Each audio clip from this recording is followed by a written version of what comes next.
안녕하세요. 사람의 평소 행실이 자신의 미래에 얼마나 지대한 영향을 미치는지 직접 겪어본 40대 여자입니다. 인과응보라는 말은 너무도 흔하지만 그 말만한 세상의 진리가 또 없는 것 같아요.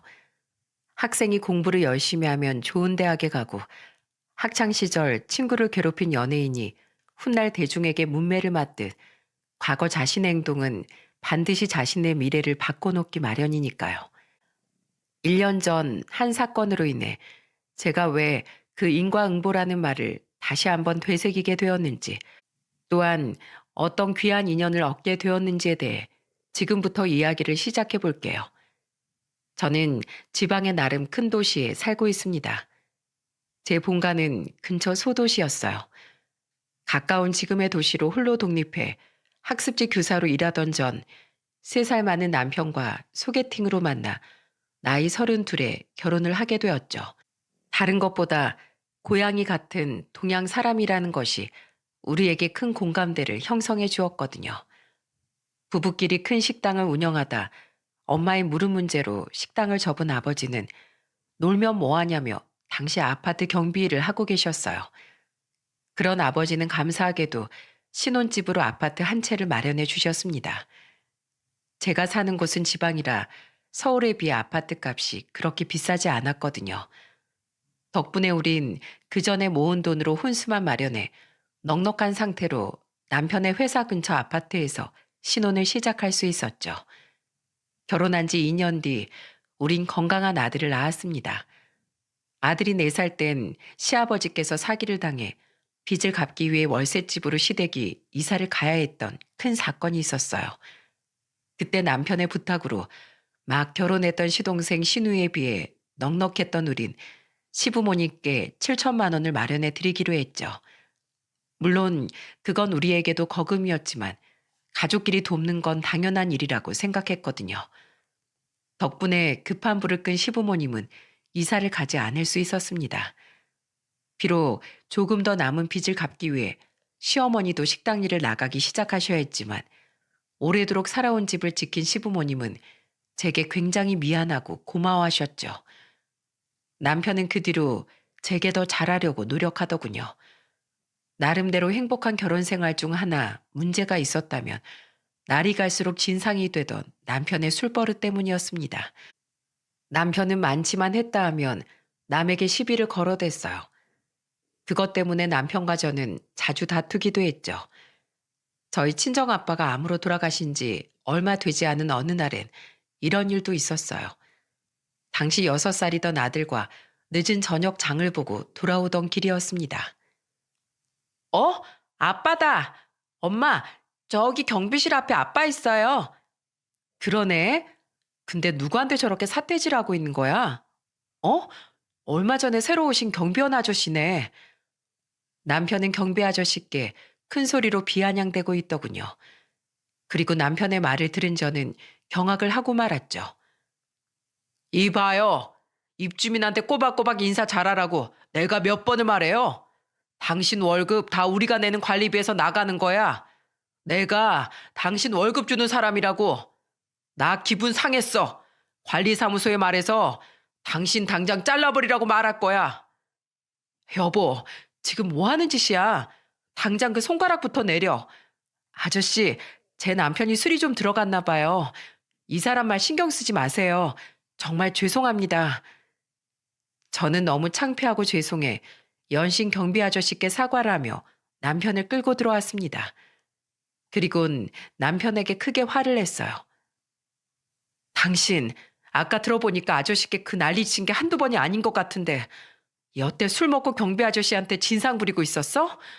당신 미쳤어? 딱 봐도 우리 아버지 버린 분한테 반말에 삿대질해. 이게 무슨 예의 없는 짓이야. 당신 또 취했지? 아니, 경비는 원래 입주민들한테 친절해야 하는 거 아니야? 경비 주제에 사람 무시하는 것도 아니고 왜 입주민이 지나가는데 인사를 안 해? 내가 인사하라고 말한 게 몇 번째인데 오늘 또 날 무시하잖아. 지나가는 사람이 한둘이야? 경비실에서 다른 일 하고 있으면 못 보실 수도 있지. 새로 오신 그분 눈 마주치면 항상 웃으면서 인사해 주시고 애들도 예뻐해 주셔서 아파트 부녀회에서도 엄청 좋아해. 나도 그분 좋던데 왜 당신만 유난이야? 그리고 설사 불친절하다고 한들 당신이 뭔데 자른 애만을 운운하며 갑질을 해? 인터넷에서만 보던 입주민 행포를 내가 내 남편한테서 볼 줄은 꿈에도 몰랐어. 앞으로 절대 그러지 마. 들어가서 발 닦고 잠이나 자. 남편의 모습에 너무 실망스러웠습니다. 한편 저는 경비원 아저씨께 죄송해 다음날 환가 세트를 사들고 사과를 드리러 찾아갔어요. 아저씨, 제가 남편한테는 따끔하게 말해놨어요. 그동안 정말 죄송했습니다. 꼭 사과드리고 싶은데 뭘 좋아하실지 몰라서 저희 아버지가 생전 좋아하셨던 한과 좀 사왔어요. 연세가 비슷하실 것 같아서요. 아이고, 뭘 이런 걸 사오셨어요? 정 괜찮은데. 감사합니다. 정말 잘 먹을게요. 근데 제 나이가 이제 고작 70인데 부친께서 벌써 타계를 하셨어요? 어머, 저희 아버지랑 나이가 같으시네요. 반가워라. 저희 아버지 암으로 1년간 투병하시다가 얼마 전에 돌아가셨어요. 아이고, 이런. 아직 마음을 추스르고 계시겠네요. 제가 괜한 얘기를 했습니다. 죄송합니다. 아니에요. 이제 많이 괜찮아졌어요. 아무튼 제가 2번 다시 그러지 말라고 화내긴 했는데 제 남편이 혹시라도 또 그러면 그땐 참지 말고 꼭 혼내주시거나 저한테 얘기해 주세요. 정말 죄송했습니다. 저희 아버지처럼 아파트 경비원이셨고 나이까지 같으시다고 하니 저도 모르게 그 뒤 마음이 자꾸 가더군요. 그날을 계기로 저는 경비 아저씨와 조금씩 가까워지게 됐어요. 오며 가며 간단한 안부를 주고받기도 했고 좋은 식재료가 선물로 들어오면 나눠드리기도 했죠. 아저씨, 이거 저희 친정엄마가 보내주신 능이버섯인데 가족분들이랑 같이 요리해서 드셔보세요. 아이고, 이 귀한 걸. 저번엔 굴비를 나눠주시더니 제가 매번 죄송해서 어쩌죠? 근데 제가 가족이 없어서요. 우리 집사람은 10년 전에 사고로 일찍 세상을 떠났거든요. 어머, 죄송해요. 그럼 자식분들은요? 다 결혼해서 출가하신 거예요? 그게 부끄러운 가정사지만 사실 딸한테 버림받았습니다. 네? 아니, 그게 무슨... 경비 아저씨는 씁쓸한 미소를 지으셨습니다. 주말 오전이라 주인은 한산했고 우리 이야기를 들을 수 있는 사람은 아무도 없었어요. 아저씨도 그걸 알았던 건지 나지막이 자신의 이야기를 해주시더라고요. 저는 그래도 싼 인간이었어요. 저는 원래 사업을 했었거든요. 그런데 고생고생하며 시작해 조금씩 커지던 사업이 왜 그렇게 제 자식 같던지 거의 일평생을 사업에만 매달려 살았습니다. 때문에 딸 학창 시절에 그 흔한 입학식 졸업식도 가본 적이 없지요. 아내가 뇌종양으로 수술을 받던 시간에도 저는 맞춰서 병원으로 가지 못했어요. 일이니 접대니 하며 밖으로 돌아다니기 바빴거든요. 언제부턴가 딸은 그런 제게 서운해하지도 않았죠. 그래도 덕분에 따님이 경제적으로는 여유롭게 잘하셨겠네요. 그런 것도 아닙니다.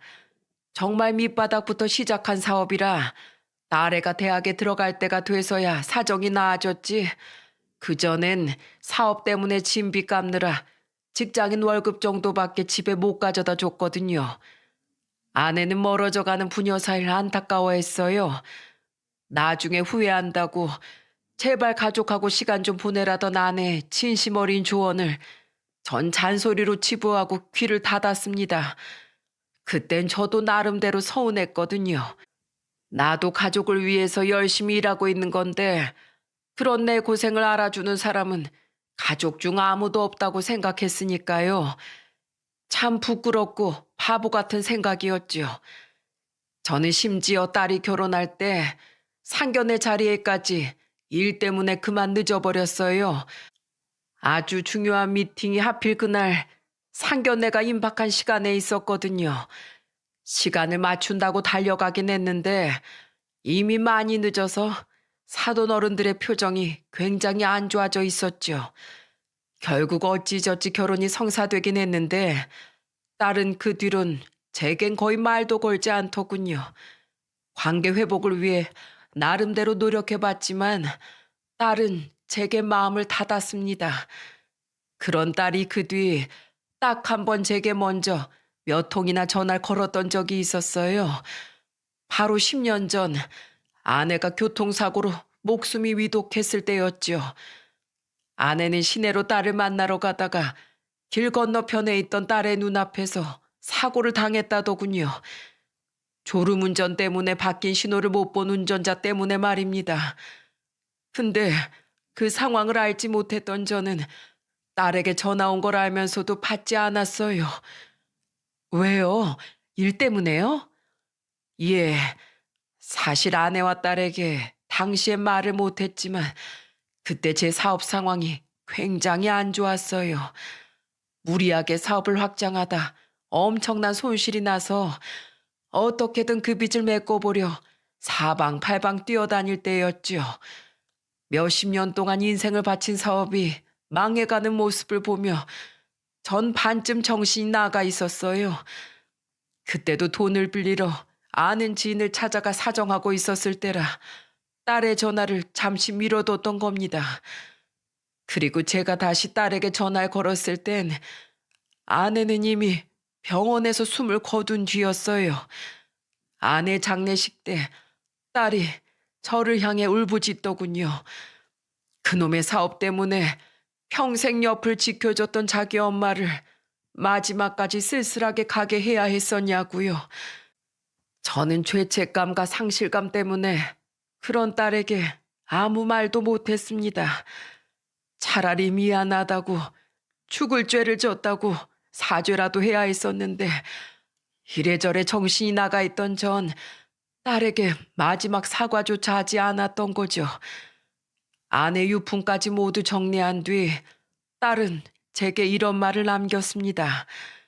평생 아빠의 뒷모습만 보며 외롭게 방치됐던 엄마 대신 이젠 자기가 먼저 아빠를 버리겠다고요.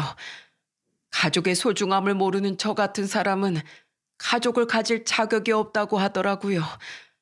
그 뒤 딸은 제게 연락을 끊었고 제 사업은 결국 망해버렸습니다. 그토록 치열하게 산 결과 제게 남은 건 아무것도 없었죠. 가족도 사업도 돈도 그 어느 것도요. 사업과 아내를 잃은 고통으로 술만 퍼마시다 보니 그제야 알겠더라고요. 제게 정말 중요한 건 항상 제 곁을 지켜주던 아내였고 또한 가장 부모의 사랑이 필요한 시기에 딸에게 아빠로서의 자리를 지켜줘야 했다는 거였다는 걸요. 하지만 뒤늦게 후회한들 어쩌겠습니까? 제 손으로 놓아버린 딸과의 관계를 사과 한마디로 되돌리기엔 이미 너무 멀리 온 것을요. 딸에게 너무 미안해서 저는 딸에게 연락을 해보지도 못했습니다. 그렇게 전 세상에 이렇게 혼자가 된 거죠. 그럼 따님하고는 연락을 전혀 안 하시는 거예요? 근황도 모르시고요? 조금은 압니다. 우리 사위가 워낙에 착한 사람이라 딸 몰래 가끔씩 제게 안부를 전해주곤 합니다. 딸이 사위일 때문에 이 지역으로 이사 온 걸 작년에 알게 돼서 고민 끝에 저는 서울에서 일하던 경비직을 그만두고 이 지역으로 내려와 여기 일을 구한 거예요. 물론 딸은 모르겠지만 이렇게라도 딸의 곁에 있고 싶어서요. 이렇게 말하고 나니 참 부끄럽지만 속은 시원하네요. 한 번도 누군가에게 제 이야기를 털어놔 본 적이 없었거든요. 저 참 못나게 살았지요. 사모님을 보면 마치 또래인 제 딸이 떠올라 가슴이 많이 아팠습니다. 내가 사랑을 많이 줬다면 우리 딸도 나한테 이렇게 밝은 미소를 보여줬을까 하는 괜한 미련과 후회 때문에 말입니다. 사실 저도 그랬어요. 아저씨랑 동갑이셨다던 저희 아버지도 경비 일을 15년이나 하셨거든요. 그래서 저도 아저씨께 마음이 많이 쓰이더라고요. 그리고 따님 일은 참 유감이에요. 그래도 사람 일이라는 게 언제 어떻게 될지 모르니까 분명 지금 아저씨의 마음을 따님이 알아주시는 날이 오지 않을까요? 경비 아저씨의 깊은 사정을 알게 되자 더더욱 마음이 쓰이더라고요. 그러다 한 번은 아저씨께 굉장히 고마운 일이 생기기도 했어요. 다친 저희 아들을 발견한 아저씨가 직접 아들을 들쳐업고 근처 병원으로 뛰어가 주셨던 거죠. 친구들과 아파트 놀이터에서 놀다 공을 주우러 아파트 정문으로 뛰어갔던 우리 아들이 그만 배달 오토바이에 치이는 사고를 당했거든요. 정말 감사해요, 아저씨. 마트가 바로 앞이었어도 애한테 제가 눈을 뗐으면 안 됐던 건데요. 아닙니다. 병원이 100m밖에 안 되는 코앞인데 구급차를 기다리느니 그게 빠를 것 같더라고요. 애가 많이 안 다쳐서 천만다행입니다. 답례비라도 드리고 싶었지만 아저씨는 극구 사양을 하시더라고요. 그동안 자신이 제게 받은 것이 훨씬 더 많다면서 말이죠. 저는 나중에 남편에게도 아저씨에게 감사하다고 인사를 드리고 오라고 계속 채근했는데 남편은 뚱한 표정으로 이러더군요. 당신 왜 그렇게 그 경비한테 유난이야? 경비잖아. 입주민이 다치면 당연히 그렇게 해야지. 자기 월급 주는 사람들인데. 당신 아직도 그 소리야? 당신 그거 진짜 잘못된 생각이야.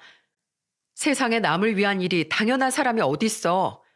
그리고 내가 전부터 말하려고 했는데 우리 아버지도 경비를 하셨던 거 알지? 당신이 경비 아저씨 직업적으로 무시하는 거 나 기분 나빠. 당신이 직업적으로 누군가를 무시해도 될 이유는 세상 어디에도 없어. 설마 당신 요새도 아저씨께 함부로 대하고 있는 거 아니지? 아휴, 아니야. 당신 내가 또 그러면 아저씨한테 말하라고 했다며? 내가 아무 짓 안 했으니까 아무 말 없는 거겠지. 그리고 당신 요새 왜 이렇게 집에 늦게 들어와? 주말에도 회사 등산 모임이다, 특근이다 하면서 계속 나가고 거의 1년째 그러고 있잖아. 애랑 잘 놀아주지도 않고. 애가 엄청 서운해하다가 요샌 체념했는지 아예 당신 찾지도 않더라. 내가 괜히 그래? 요새 회사가 한창 더 성장하느라 바빠서 그렇지. 그리고 이럴 때 상사 비위도 잘 맞춰야 나도 승승장구하지. 당신 애 다친 이유로 일도 그만뒀잖아. 당신이 나 대신 애한테 더 집중해주면 되겠네. 점점 가족에게 소홀해져가는 남편 때문에 속상하면서도 일 때문이라고 하니 아무 말도 못하겠더라고요. 그리고 그런 남편을 보며 문득 경비 아저씨의 과거가 떠올라 가슴이 아프더라고요. 생각난 김에 저는 다음 날 오전 경비 아저씨께 크게 자른 치즈케이크 한 조각을 접시에 받쳐 가져다 드렸어요. 이게 웬 케이크입니까? 사실 어제가 돌아가신 저희 아버지 생신이셨거든요. 아버지 생각이 나서 아버지가 제일 좋아하시던 걸로 사봤는데 남편도 어제 늦게 들어오고 우리 애는 배탈이 나서 먹이지도 못했어요. 혼자 다 먹기 힘들어서 그런데 저랑 좀 나눠 먹어주시지 않을래요? 저야 감사하죠. 잘 먹을게요. 근데 신기하네요.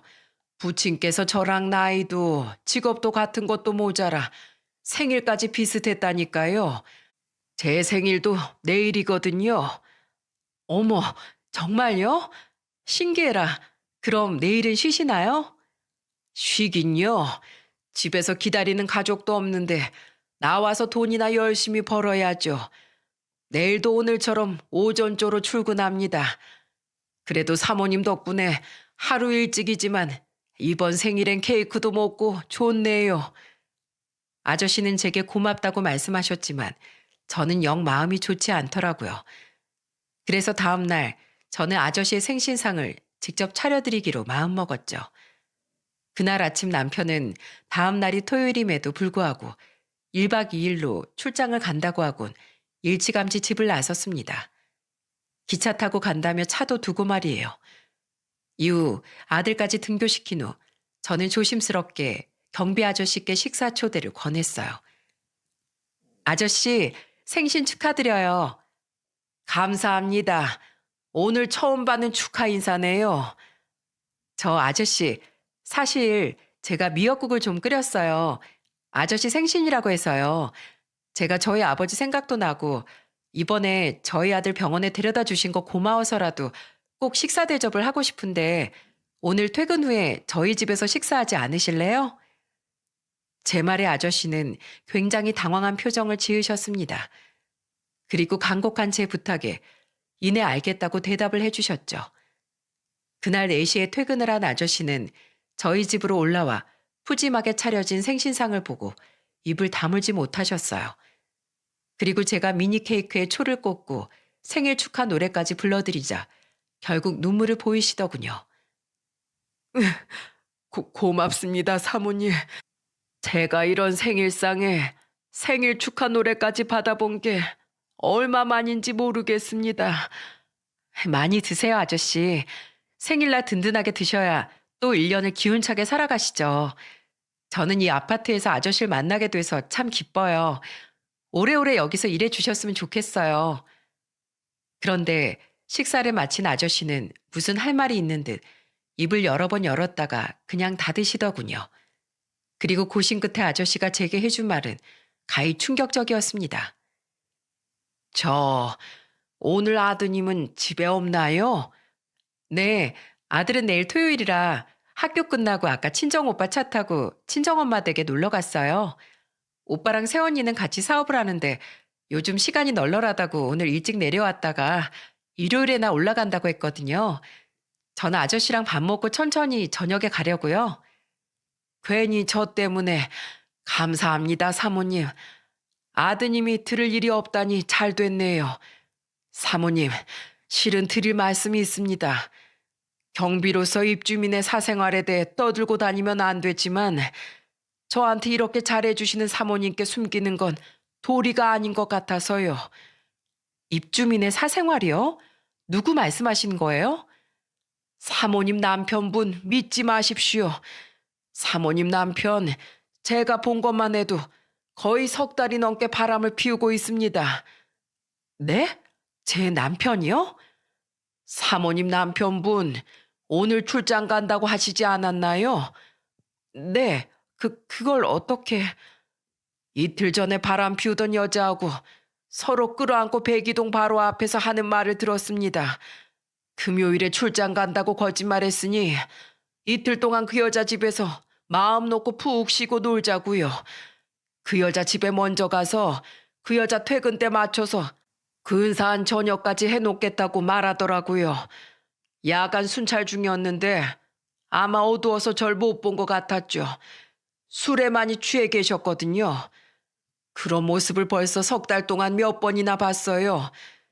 처음엔 어두워서 긴가민가 했는데 몇 번 보다 보니 사모님 남편 얼굴이 확실히 맞더군요. 제가 그날 동영상도 몰래 찍어놨었어요. 나중에 사모님께 도움이 될까 싶어서요. 아저씨는 제게 휴대폰으로 영상을 하나 보여주시더군요. 옆모습이라 여자의 얼굴이 선명하게 보이진 않았는데 10년 가까이 같이 산 남편의 옆얼굴만은 확실하게 알아볼 수 있었어요. 영상 속 두 연놈은 서로 부둥켜 안고 스킨십하고 난리가 났더라고요. 그리고 영상 속 남편의 말을 듣고 저는 그제야 수년간 몰랐던 남편의 실체와 속마음을 알 수 있었습니다. 오늘 안 들어가면 안 돼? 안 돼. 회사에서 야근하느라 밤샜다는 핑계는 이번 달에 2번이나 써먹었어. 치, 당신도 빨리 나처럼 이혼해. 그래야 나랑 같이 살지. 상황 봐서 알잖아. 우리 집사람, 우리 부모님한테 돈 좀 해준 걸로 아주 기고만장하다고.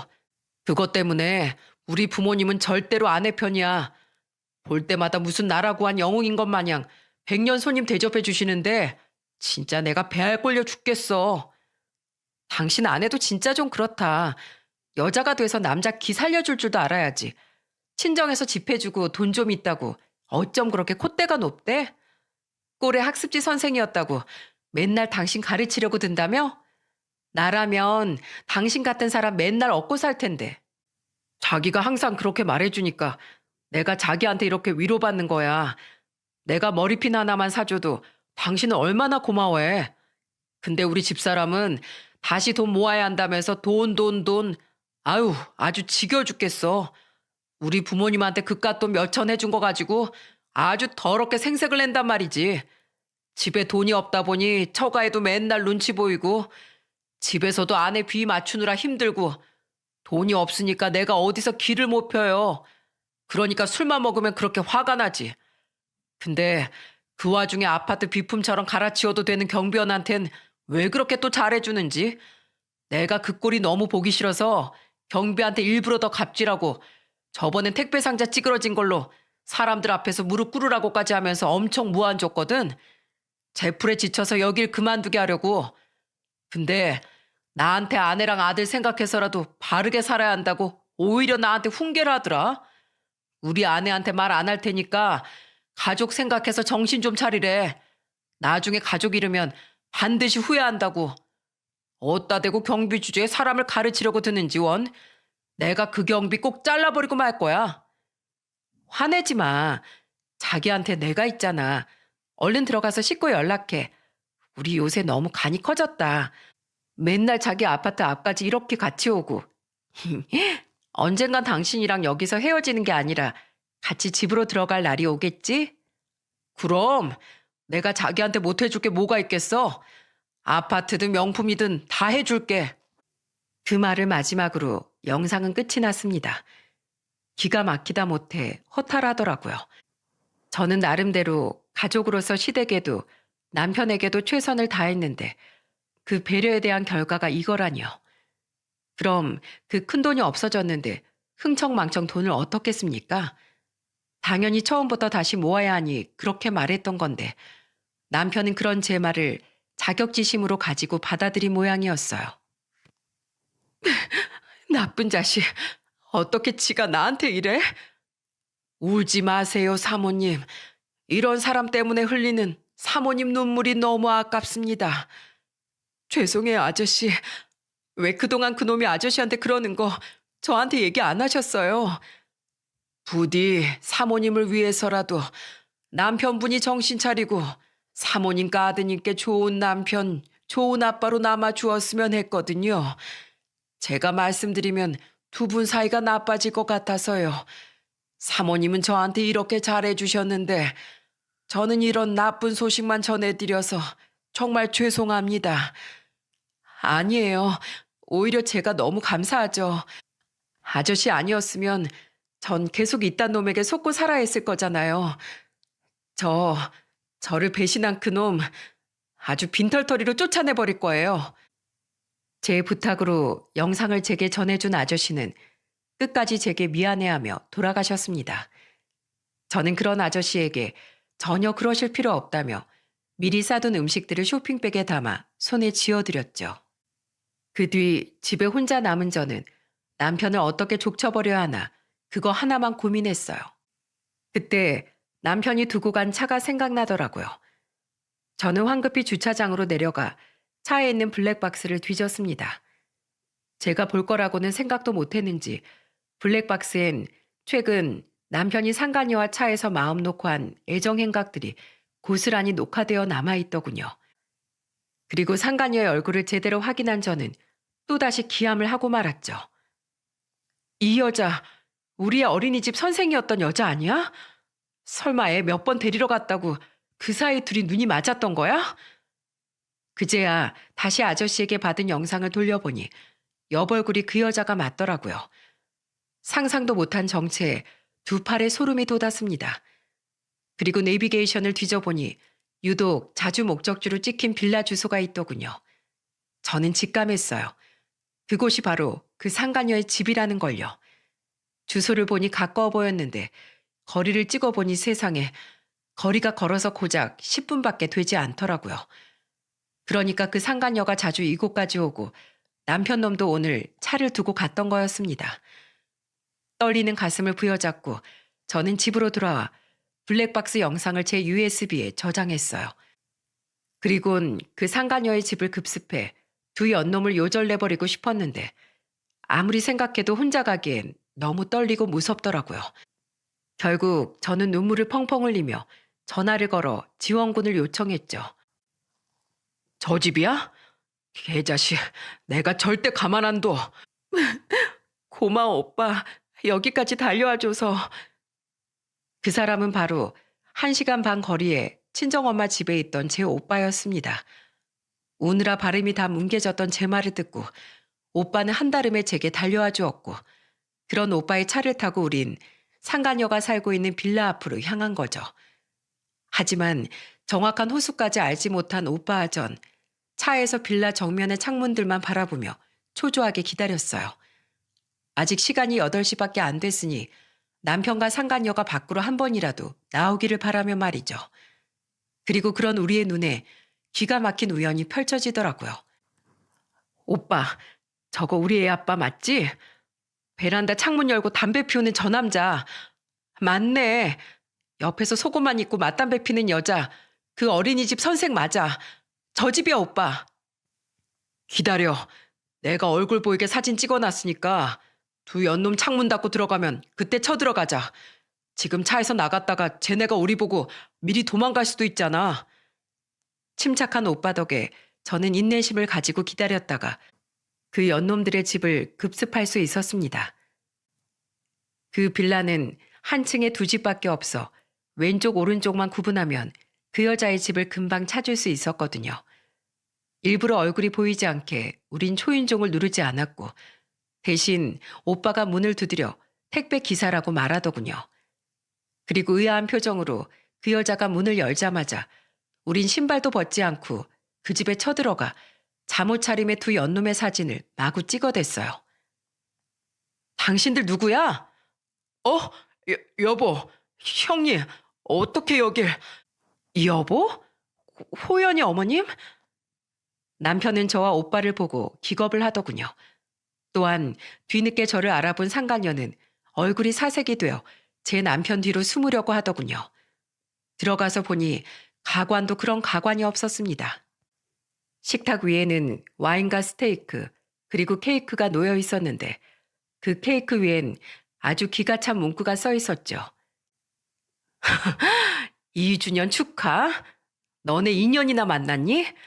우리 아버지 돌아가시고 2달도 안 됐을 때부터 만났다는 거잖아. 이 쓰레기 같은 자식아.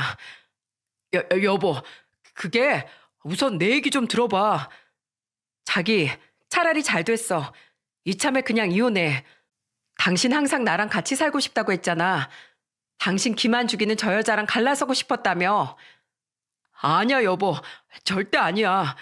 이 여자랑은 그냥 내가 외롭고 마음 붙일 데가 없어서 그래서 잠깐 놀려고 만났던 거야. 나한텐 당신하고 우리 호연이밖에 없어. 정말이야. 내가 이깟 돈도 뭣도 없는 여자랑 진심으로 만났겠어? 나 오늘 당장 헤어질게. 그러니까 우리 집에 가서 얘기하자. 자기, 어떻게 나한테 이럴 수가 있어? 지금까지 그럼 나 가지고 놀았다는 거야? 그럼 여태 나한테 해준 그 선물들은, 나한테 했던 말들은 다 뭐냐고. 그거야. 넌 집사람이랑 다르게 내가 뭐 해주면 넙죽넙죽 고맙다고 하니까 내가 집에서랑은 다르게 뭐라도 된 사람 같아서 만났던 거지. 그 기분 때문에. 둘이 지금 뭐하냐? 그리고 내가 당신하고 무슨 얘기를 해? 베란다에서 둘이 헐벗고 맞담배 피우던 것도 아주 잘 봤어. 사진도 다 찍어놨다고. 그리고 당신이 그냥 놀았다고 하면 내가 재밌게 노셨어요? 하고 받아줘야 돼? 당신 아주 날 물러봤구나. 내가 그동안 당신 부모님한테 그리고 당신한테 어떻게 했는데 감히 그런 조강지철 배신하고 딴 여자랑 희덕대? 그것도 다른 사람도 아닌 아들 선생이었던 여자라? 넌 진짜 우리 아들 아빠로서 자격도 없는 한심한 인간이다. 당신 짐 다 빼서 시댁으로 보내버릴 테니까 그런 줄 알아. 여보, 제발 나 한 번만 봐줘. 그래, 증거. 그 휴대폰으로 아까 증거사진 찍었던 거지? 그거 이리 줘. 증거 없으면 아무 짓도 못할 거 아니야. 제게 흐느끼며 싹싹 빌던 남편은 궁지에 몰리자 눈이 돌아버리더군요. 남편은 제 휴대폰을 보고 달려들더라고요. 그런 남편을 오빠가 막아섰고 옥신각신한 끝에 남편은 실수로 저희 오빠의 얼굴을 팔꿈치로 치고 말았죠. 그러자 오빠는 이때다 싶었는지 남편의 얼굴에 냅다 주먹을 꽂아버렸습니다. 네가 먼저 쳤다. 이거 정당방이야. 야, 이 쓰레기 같은 자식아. 내가 대체 네가 뭐라고 변명하나 궁금해서 가만히 들어봤는데 넌 아주 재활용도 안 될 방사능 오염수 같은 놈이야. 우리 엄마도 나도 너 같은 놈도 사이라고 그렇게 잘 챙겨줬는데 가족을 위해 헌신하던 내 동생 뒤통수를 쳐? 야, 너 앞으로 내 동생 집에 발도 들이지 마. 나 일이고 뭐고 내 동생 집에 붙어 있을 거거든? 한 발자국이라도 들였다간 너 진짜 아작날 줄 알아. 알았어? 가자, 혜원아. 여보. 여보라고 부르지도 마. 넌 여보의 여자도 입에 올릴 자격도 없어. 오빠의 주먹이 꽤나 매웠는지 남편은 엉엉 울면서도 저를 뒤따라오지 못하더라고요. 다음 날 저는 오빠와 함께 정말로 남편의 짐을 모조리 싸서 시댁으로 보내버렸습니다. 그리고 시댁 식구들이 모두 있는 단체 채팅방에 제가 가지고 있던 증거들을 전부 전송해버렸죠. 그러자 시아버지는 곧바로 제게 전화를 거셨는데 저는 남편이 저지른 일과 죄송하다고 한마디를 남기곤 정중히 전화를 끊어버렸어요. 그리고 겁을 먹은 남편은 그날 오후가 되어서야 집으로 왔더라고요. 오지 말라고 그렇게 말했건만 기어코 말입니다. 비밀번호를 바꾸길 깜빡했던 저와 오빠는 쭈뼛대며 들어온 그놈을 보고 기함을 했네요. 내 짐 정말로 뺀 거야, 여보? 내가 여보 소리 하지 말라고 했지? 무슨 염치로 여길 기어들어와? 꺼져! 여보, 나 우리 부모님한테도 전화해서 쌍욕 들었어. 짐 그대로 이삿짐 맡아주는 컨테이너 박스로 옮겨놨으니까 알아서 찾아가든 말든 마음대로 하래. 나같이 아내 은혜도 모르는 인간은 아들로 생각도 안 할 거래. 그리고 그 여자도 어제 나랑 대판 싸우고 오늘 나 쫓아냈어. 나 뻥하고 차였다고. 그래서 나 갈 데가 없어. 제발 우리 그동안의 정을 생각해서라도 대화 좀 하자. 그동안의 정? 그 정을 순식간에 무너뜨린 사람이 바로 당신이야. 2년 동안 신나게 놀면서 그 결과를 책임질 생각은 안 해봤니? 안 해봤으면 지금부터 해. 시댁에 못 들어가면 내가 네 회사로 이혼 소장 보내줄게. 알았어?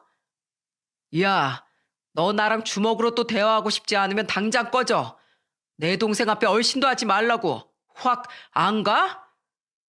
그 한심한 인간은 오빠가 싸나운 표정을 지어 보이자 주춤대며 도망가더라고요. 저딴 인간을 여태 남편으로 데리고 살았던 제 자신이 싫어지는 순간이었죠. 아가씨, 아까 어머님 전화 받으셨죠?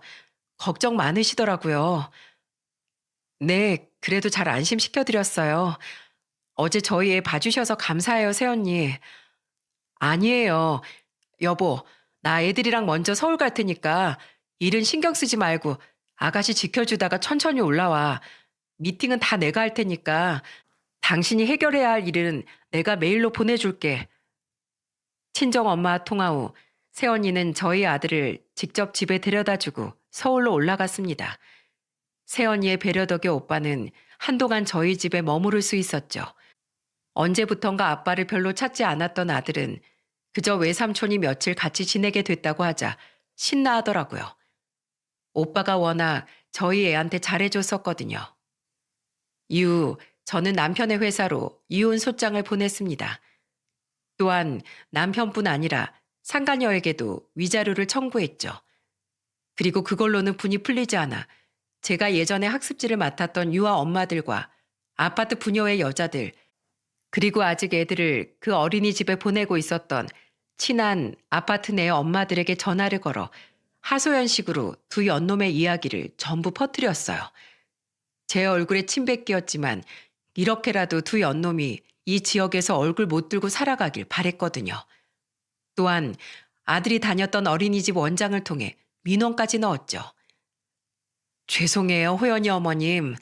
안 그래도 소식을 들은 지금 원생 어머님들까지 엄청 항의하셔서 그 선생 당장 잘라버렸어요.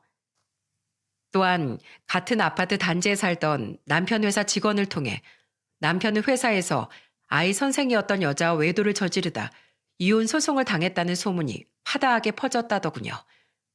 꽤 규모가 있던 남편의 회사 직원들은 가까운 이 아파트에도 몇 명이나 살았는데 그중 한 명의 딸이 저희 아들과 같은 학년 친구였거든요. 그 사람의 아내와 친하진 않았지만 같은 아파트 부녀회를 통해 안부 정도는 묻던 사이라 소식이 전해진 거였죠. 이혼 소송 도중 남편은 제게 전화를 걸어 엉엉 울며 이러더라고요. 여보, 당신이 동네 소문 다 냈지? 나 회사에서 요즘 얼굴도 못 들고 다녀. 대표님이 저번 회식 때 그러시더라. 조강지쳐 버리고 놀아난 놈들 중에 제대로 된 놈 한 명도 못 봤다고. 우리 대표님 아내가 바람나서 이혼하신 분이라 그런 거 딱 싫어하시는데 난 이제 승진은 꿈도 못 꾸게 생겼어. 여보, 나 회사 때문에 우선 근처에 원룸 월세 구해서 살고 있는데 정말 나랑 이혼할 거야? 나 이러다 잘리기라도 하면 정말 가진 거 다 잃는 거야. 우리 호연이 아빠 찾지 않아? 가연 우리 아들 위해서라도 나 한 번만 용서해 주라. 네 아들 가여운 건 아니? 근데 그 아들 가엽게 만든 사람이 바로 당신이라는 거 잊지 마. 그리고 호연이 당신이 그 여자랑 놀아나는 동안 당신 안 찾은 지 오래야. 오히려 지난주에 우리 오빠 다시 서울로 올라갔을 때 더 서운해서 울더라. 이제 아빠랑은 같이 못 산다고 내가 조심스럽게 당신 얘기해 줄 땐 그냥 고개만 끄덕끄덕 하더니 당신은 처음부터 끝까지 날 돈으로밖에 안 본 거야. 그러니까 그동안 나한테 그렇게 자격지심이 쌓였지. 돈을 떠나서 당신을 진심으로 위했던 내 마음을 들여다봤다면 당신 마음이 그렇게 못나게 삐뚤어지진 않았을 거야. 지금도 봐. 다 잃고 아쉬우니까 나한테 전화해서 이러는 거잖아. 만약 그 여자가 돈이 많았다면 당신 뒤도 안 돌아보고 그 여자한테 갔을걸? 물론 그랬다면 그 여자가 당신을 만나지도 않았겠지만 이 모든 일은 다 당신이 자초한 일이야. 그러니까 더 이상 나한테 징징대지 마. 그리고 우리 오빠 갔다고 여기 발들일 생각 꿈도 꾸지 말고. 내가 아파트 경비원분들한테 부탁해놨어. 당신 얼굴 보이면 내쫓거나 나한테 연락해달라고. 평소에 당신이 아저씨들께 얼마나 갑질했으면 네 분 다 두말 없이 알겠다고 하시더라.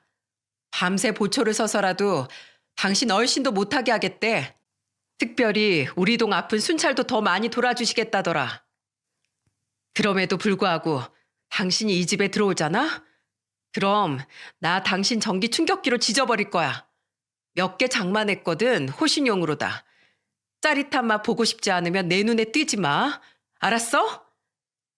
저는 그 뒤 양육권과 친권을 빼앗고 남편과 무사히 이혼을 할 수 있었습니다. 두 연놈에게 위자료도 받아냈고 시댁에 들어간 돈 때문에 공동 재산에 기여한 게 적다고 판단된 남편은 불리한 재산 분할을 받았어요. 살던 아파트야 저희 아버지가 마련해 주신 거니 고스란히 제 몫으로 남았죠. 시댁 식구들은 돌아가며 제게 미안하다고 사과를 했고 저는 됐다고 쿨하게 안녕을 고했습니다. 저는 시댁 식구들에게도 최선을 다했으니 더는 미련이 없었거든요. 아저씨가 저한테 그놈 비밀 알려주신 덕분에 저 혼자 남으신 엄마도 집으로 모시고 살 수 있게 됐어요. 아저씨 아니었으면 전 끝까지 그놈의 실체에 대해 몰랐을 거예요. 정말 감사해요. 아, 벌써 몇 번이나 감사하다고 하세요. 다 평소에 사모님께서 제게 잘해주셨으니 저도 사모님께 더 마음이 쓰였던 게죠. 그리고 저번엔 감사했습니다. 저 과로로 경비실 앞에 쓰러져 있었을 때 저 깨어날 때까지 병원에서 옆을 지켜주신 거예요. 별 말씀을요. 이젠 괜찮으신 거죠? 예, 사실 그때 제 휴대폰으로 우리 사위한테 사모님이 연락해 주신 뒤에 우리 딸이 찾아왔었어요. 네? 따님이요? 네. 그동안 딸 생일마다 사위에게 몰래 선물을 사서 보냈거든요. 그 얘기랑 그동안 제가 어떻게 살아왔는지, 딸 때문에 여기까지 이사 오게 된 얘기까지 사위가 딸에게 다 털어놨나 보더라고요. 이러다 제가 정말 세상을 떠나면 분명 후회할 거라고 딸을 엄청 설득해 준 거죠. 덕분에 그날 아주 오랜만에 딸하고 저녁을 함께 먹고 조금이나마 긴 회포도 풀었습니다. 얼마 만에 딸하고 마주해서 밥을 먹는 건지 계속 목이 메어서 밥이 입으로 들어가는지 코로 들어가는지도 모르겠더라고요. 그래도 제 인생에서 가장 행복한 순간이 바로 그때가 아닌가 싶었어요. 그래도 정말 잘 됐네요. 제가 다 기뻐서 눈물이 나요. 축하드려요, 아저씨. 이게 다 그때 사모님이 우리 사위한테 연락해 주신 덕분입니다. 정말 감사해요, 사모님. 이 은혜 정말 잊지 않겠습니다. 그렇게 아저씨와 저는 서로에게 감사한 존재가 되었습니다. 남편의 외도 소동 이후 1년이 지난 지금 저는 여태 그 아파트에서 엄마와 아들과 함께 잘 살고 있어요. 안 그래도 홀로 남으셨던 엄마가 걱정됐는데 손주 재롱을 보며 즐겁게 지내시는 엄마를 보니 이혼하길 참 잘했다 싶더라고요. 아무리 생각해도 경비 아저씨는 제 은인이나 다름없었죠. 그리고 얼마 전 저는 아파트 분녀회에 참석했다가 남편 회사 직원 아내분에게 남편의 근황을 들을 수 있었어요. 호연 엄마, 요새 다시 학습지 교사일 시작했다면서요? 혹시 호연이 아빠 근황 들었어요? 아니요, 별로 관심 없어서요. 왜요? 호연 아빠, 회사에서 거의 잘리듯이 쫓겨났어요. 가뜩이나 대표님한테 찍혔었는데 회사 연말 회식에서 술이 만취해서 왜 승진 안 시켜주냐고 깽판 치고 난리도 아니었다더라고요. 그 뒤로 원룸 월세도 못 내서 고생하다가 결국 집값이 더 싼 다른 지방으로 내려가서 막노동하고 산다고 그 사람이랑 친했던 회사 직원이 우리 남편한테 말해줬대요.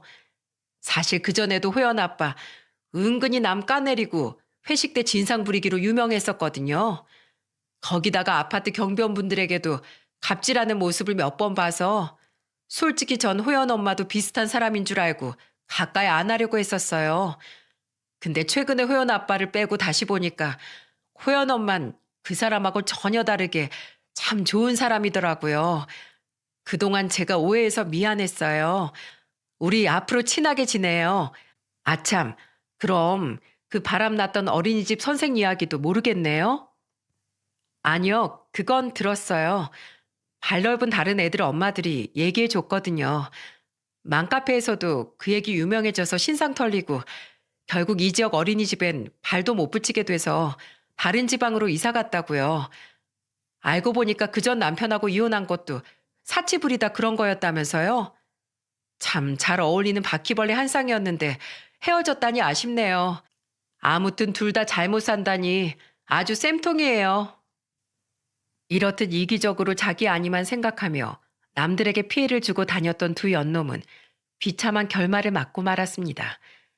반면 저는 엄마와 아들과 함께 더 행복한 매일을 살고 있죠.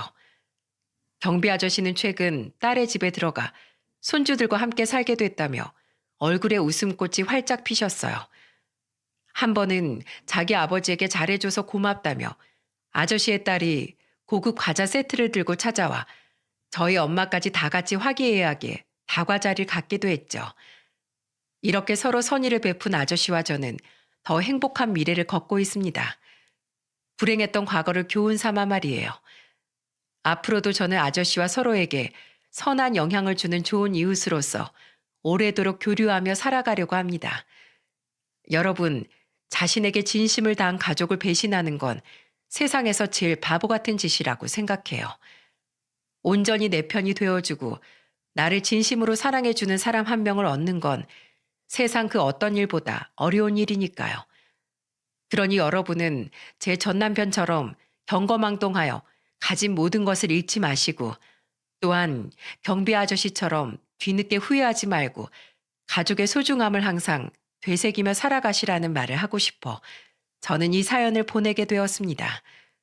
물론 대부분의 많은 분들께선 이미 현명한 삶을 살고 계시겠지만 말이죠. 비도 왔다가 눈도 왔다가 날씨가 참 기승을 부리는 요즘입니다.